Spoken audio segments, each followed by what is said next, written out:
This is Kavita Arora from SITAARRE. Today I'm meeting with a noted producer, director and screenwriter Prakash Jha. He is here for National Bihar Relief Day for Bihar's floods. Mr. Jha, welcome to the Bay Area for the first time. How was the event last night, the Bihar event last night? Thank you very much, and it was very touching and very encouraging that people from Bihar and outside Bihar, they compassionately are thinking and are sensitive about the issues in Bihar, and especially this catastrophe that we are facing at this point of time. They have all gotten together to do something for Bihar, and I am fortunate to be here amongst them, and I really salute this spirit. Well, thank you so much. You have put together this, the mission, the flood relief mission in Bihar, and also the Punarvas. Can you talk something about Punarvas? Punarvas, which literally means rebuilding your home, is a mission which has been set up by our NGO, which is Anubhuti.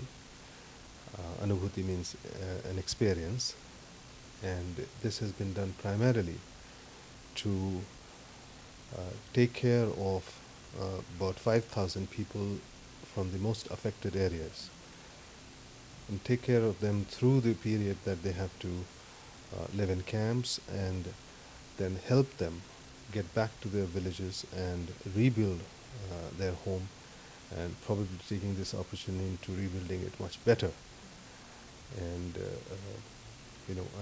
sort of like also help them to rejuvenate their lives and begin the process of employment, of occupation, and all together, like a better standard of life. Thank you.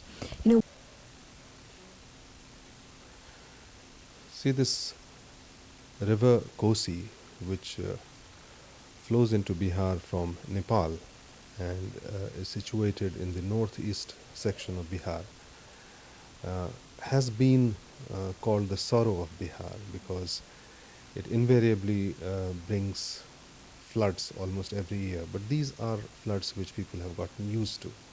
What happened this year on the 18th of August, that the barrage which directs the flow of the river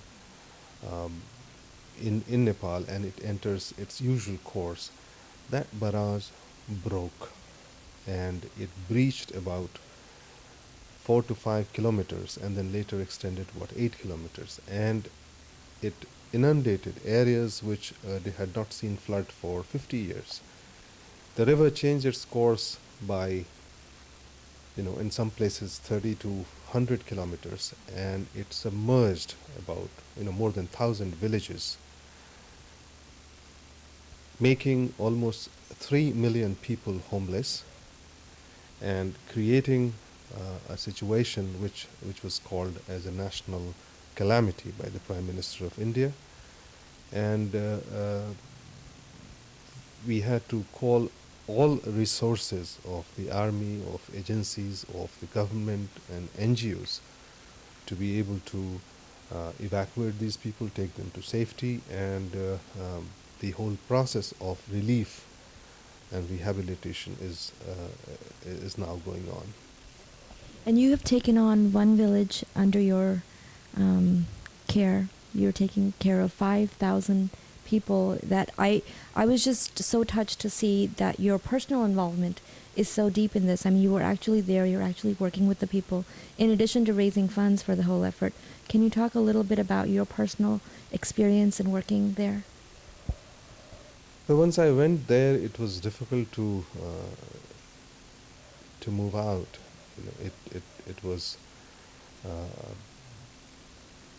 horrific in terms of the situation that existed. Everybody who had been sort of taken to safer places They had lost everything. They had lost their houses, they had lost their business, they had lost their occupation, they had probably lost their agricultural field.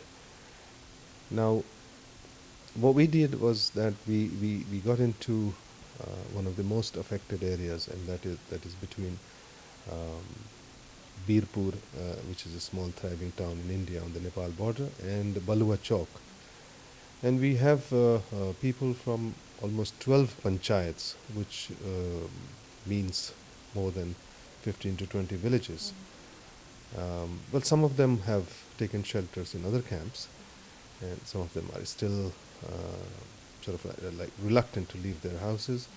But all those who had taken shelter in a village called Kataiya, which is also known as 22 RD, these are people who needed immediate help, and they have their villages submerged in about 6 to 8 feet of water, and they may need to stay in the camps for about 8 to 9 months, and rehabilitation is going to be a difficult task. And we decided that we will try our best and take care of these people and be with them till they are completely rehabilitated.